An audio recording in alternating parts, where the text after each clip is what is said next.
The blues have returned. It's time to start drinking. It's time to cut up a pill, get out an old guitar, and sing away my miseries. Driving Towards the Daylight by Joe Bonamassa. Now, if this name is still foreign to you, it shouldn't be, because I reviewed 2 albums that included this gentleman last year. His solo offering, Dust Bowl, and Black Country Communion's second album, simply entitled 2. To sum it up beautifully, he is your new blues rock guitar messiah. The man is phenomenal, and this is once again another crafty example of why that's true. Now, Joe Bonamassa is not the type of person that's going to stuff an album full of original material. No, he doesn't have to do that. He only needs to write about 3 or 4 songs. The reason for that is because he loves stuffing in songs and reinterpretations of songs that he loved whenever he was a kid, songs that he's grown up on, and classic blues offerings that just get a little bit of a reinvention, a modern styling, and it is quite nice to hear. Some of these older materials done in a more modern style, and especially incorporating this just absolute amazing shredder. We have artists such as Tom Waits. We have artists such as Muddy Waters, such as Robert Johnson, not to be confused with Eric Johnson of Cliffs of Dover fame, but Robert Johnson, rather, who was a bluesman from the 1930s.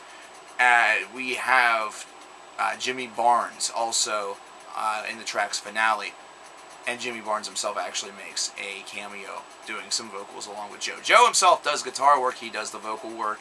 There are other guitar players that provide rhythm, there are drums, there's bass, the whole package. This is just a soulful experience that is laden with guitar solos galore. If you are a fan of the guitar, if you are a fan of someone who is a virtuoso at the guitar, this is especially true for prog fans, although it's not going to have that same prog flavor, because the blues is something that whenever you listen to the rhythm, it's very simplified, but then can become very complex.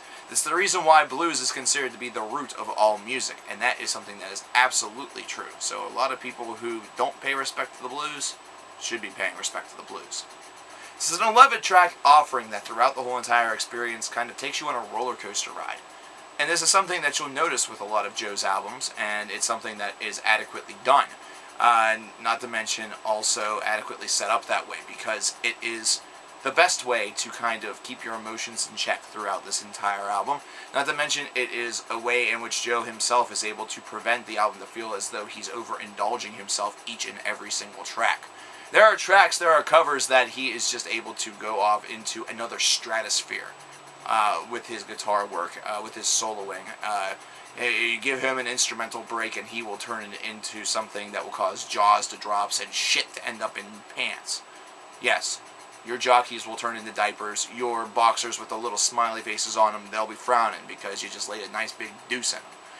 And the band behind them is solid as well. The whole entire package just comes together very neatly. And Joe's voice is able to put a nice nifty ribbon on this package by having a certain degree of vulnerability while also having just an impassioned and confident soul to it. So overall, the body is something that is just fantastically done.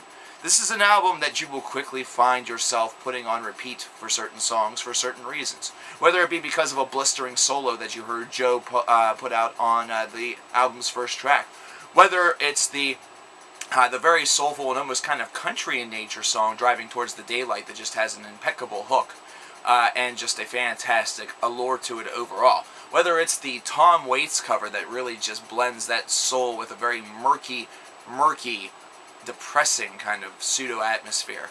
Or whether it's that final track with Jimmy Barnes where you just hear the two of them harmonizing together to create an atmosphere that cannot be replicated very often. You're going to find many different reasons to continue to listen to this album. You're going to find many reasons based around this album to explore the rest of Joe's discography if you haven't already. And you're going to instantly do what I do, at least I would hope, and that's clamor for more. The problem with it is that whenever it's over, you want more, and while this man is somebody who puts out albums relatively quick, usually about once a year, maybe twice, it's still something where it's still seeming like eons away.